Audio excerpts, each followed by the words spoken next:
valendo o título da competição. O Cruzeiro, o segundo maior vencedor, com 4 conquistas. O Flamengo tem 3, quer empatar ali com o Cruzeiro em número de títulos da Copa do Brasil. E a gente já tem na tela o duelo do banco de reservas, ou dos bancos de reservas, porque de um lado tem Mano Menezes, que hoje, entre os técnicos da Série A, é o que está há mais tempo no cargo. Do outro lado, o Rueda, que acabou de chegar, depois da saída do Zé Ricardo, que ficou quase que um ano ali no Flamengo. O Rueda assumiu a equipe rubro-negra. Mano Menezes tem 100 jogos no comando do Cruzeiro, nesse 1 ano e 1 mês. Aproveitamento de 59,6%. O Rueda, nas 5 partidas que fez até aqui, em 15 dias, tem 66,6%. É claro que na Copa do Brasil ele tem que mudar um pouco o time do Flamengo, porque nem todos os atletas estão inscritos, né, Rodrigo Bueno? Então, é uma dificuldade que o Rueda tem para montar essa equipe, mas nos jogos que a gente viu do Flamengo até aqui, com a chegada dele, houve uma evolução, principalmente no setor defensivo. Exatamente, não tomou gols na Copa do Brasil, acabou sendo vazado apenas na Primeira Liga, quando ele também utilizou um time um tanto quanto alternativo. O Rueda pode ser campeão em 4 jogos, fazendo 4 jogos. O Mano está desde o começo da Copa do Brasil, porque o Cruzeiro disputou as primeiras fases da competição. O Mano tem um largo histórico de Copa do Brasil, já foi campeão, já foi vice-campeão, já fez grandes campanhas, desde o 15 de Campo Bom. É um especialista na competição e é um bom teste. A gente viu nos últimos anos, né, experiências com técnicos estrangeiros no futebol brasileiro e muitos não conseguiram os resultados esperados, não tiveram nem tanto tempo assim para mostrar serviço. O Rueda, em pouco tempo, pode conquistar um título inédito em termos de treinadores estrangeiros. Vai ser um grande duelo, porque são 2 caras que trabalham bem na parte defensiva. O Mano, reconhecidamente no Brasil, é um dos melhores nesse quesito. E o Rueda, já no Atlético Nacional, ele aprimorou o trabalho do Osório. O Osório um pouquinho mais ousado, um pouquinho mais ofensivo. E o Rueda tornou especialmente o time de Medellín mais competitivo quando ajustou também o sistema defensivo. Uma situação que o Rueda vive no Flamengo lembra um pouco o que aconteceu no próprio Flamengo em 2006, na mesma Copa do Brasil.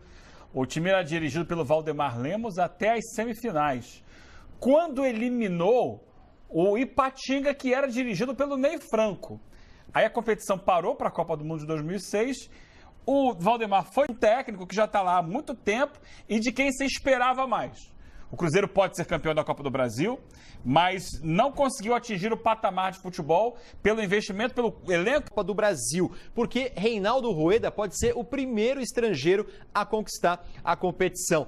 Filipão é o maior vencedor da Copa do Brasil, 2 vezes com o Palmeiras, uma com o Grêmio e uma com o Criciúma, quando ele despontou para o cenário nacional, né? Com 2 conquistas, Renato Gaúcho, Renato Portaluppi, técnico hoje do Grêmio, ele conquistou no ano passado com o tricolor gaúcho e já havia conquistado também uma Copa do Brasil com o tricolor carioca, o Fluminense. Levir Coupe também tem 2 conquistas, uma com o Cruzeiro e uma com o Atlético Mineiro, e o Mano Menezes tem uma conquista, foi na Copa do Brasil de 2009, quando ele dirigia o Corinthians. Reinaldo Rueda é, portanto, o primeiro técnico a disputar uma decisão e pode ser, claro, o primeiro a também ganhar. Mas para isso precisa passar pela boa equipe do Cruzeiro. O Cruzeiro que jogou sem centroavante no primeiro tempo contra o Grêmio. No segundo tempo ele voltou a ter um cara ali de referência, que era o Raniel. Ele colocou o Thiago Neves no primeiro tempo como aquele falso 9, a gente está vendo na tela agora. Com ou sem centroavante, como o Mano deve escalar o Cruzeiro na decisão? Com o centroavante, um cara realmente de referência ali à frente, foram 33 jogos, foram 22 sem um cara especialista ali da posição. Aproveitamento com centroavante é melhor, 61,6%, mesmo com menos finalizações. Só que teve mais gols marcados, 1,7 contra 1,1, jogando sem centroavante. Dá para comparar e perceber qual que é a melhor opção para o Mano Menezes nessa decisão contra o Flamengo, Rodrigo Bueno? Essa é uma pergunta boa, porque o Mano não gosta muito do centroavante, né? Tanto que o Ábila acabou sendo negociado com o Boca e já foi repassado para o Huracan.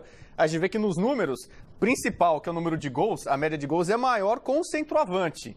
Mas o Mano Menezes se sente mais seguro às vezes, né? É uma questão de preferência, questão de gosto, com um ataque mais móvel, né? Com mais mobilidade, com mais velocidade.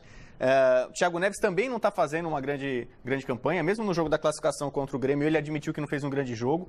O Sobis começou muito bem a competição, tanto que ele é o artilheiro ainda. Se você pegar das fases iniciais, com 6 gols ele é um dos artilheiros. É um sério candidato. Artilheiro do Cruzeiro na temporada. Exatamente, mas caiu de produção também. porém, pelo gosto do Mano, realmente jogar sem centroavante. Embora os números em geral sejam muito parecidos e o principal, que é o número de gols, seja maior com o centroavante. E ele não tem o Sassá, né, Eugênio? Porque o Sassá chegou, tem sido titular do Campeonato Brasileiro, mas não está inscrito na Copa do Brasil. Eu acho que depende muito das circunstâncias do jogo, do momento do jogo. Por exemplo, primeira partida Maracanã, é isso? Depois ele decide em casa, no Mineirão. No Maracanã, cabe ele jogar sem o centroavante. No Mineirão não cabe, dependendo das circunstâncias. Vai que no Maracanã ele consegue um grande resultado, ganha do Flamengo, aí pode jogar também sem centroavante. Porque o Flamengo vai ter que sair para o jogo bastante na segunda partida. Bloqueia o meio campo. No caso do jogo contra o Grêmio, era óbvio que jogando em casa, o Grêmio com a vantagem, era necessário ter um homem de área para prender os zagueiros, para ocupar os zagueiros. E no lado do Flamengo, o Reinaldo Rueda não vai poder contar com o Guerreiro, que está suspenso, levou o terceiro cartão amarelo na última partida contra o Botafogo. E ele tem um problema agora. O Felipe Viseu, que seria o substituto imediato, ele sofreu uma lesão no jogo contra o Paraná na Primeira Liga, vai ser reavaliado. É praticamente certa a ausência do Felipe Viseu.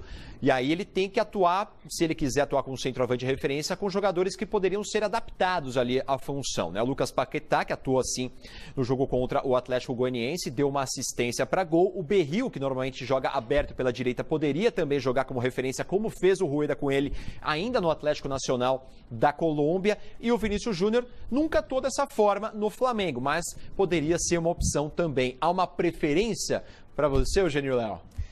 A preferência é que o Viseu se recupere e possa jogar, porque é o atleta da função, não é improvisação.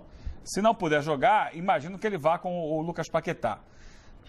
E aí é um bom jogador, um jogador de muito potencial, mas que não é centroavante.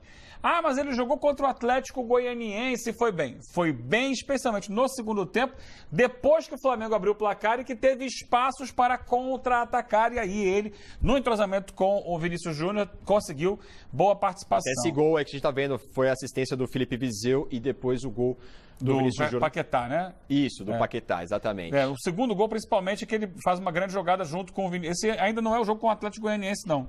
Esse é o jogo contra o Palestino. Ah, verdade. Primeiro gol do Vinícius Júnior. Mas eu acho isso, que o Berrio está muito bem encaixado pelo lado direito, não vai tirar o Berrio dali, que você... É aquele cobertor curto. Muda a característica do time. Vai resolver o problema em uma posição e aí abre buraco na outra. Não necessariamente o Berrio vai funcionar como centroavante. Exatamente. Aí você cria dois problemas, né? E você tira ele de onde está jogando bem nesse momento. Então, deixa o Berrio ali. O Vinícius Júnior não tem a característica nem física. E lembrando que o Everton Ribeiro também não pode atuar porque ele não está inscrito. Senão ele poderia colocar o Berrio como centroavante e botar o Everton Ribeiro nessa posição pela direita. Não pode. Aí pode botar o Vinícius Júnior pela direita. Mas não vejo... Nunca atuou dessa forma, eu acho que a opção é o Lucas Paquetá e o Flamengo perde nisso. É um bom jogador, mas pela característica do jogo, ele mostrou contra o Atlético Goianiense, quando precisou ser centroavante mesmo, ele não tem o cacuete para a função. Aí, como segundo atacante no contra-ataque, apareceu bem. E lógico que vamos falar muito dessa decisão da Copa do Brasil entre Flamengo e Cruzeiro. Até a próxima quinta-feira, a partir das 9 da noite, tem a transmissão do Fox Sports para esse primeiro jogo da decisão da Copa do Brasil, jogo no Maracanã. O Raio Fox vai ficando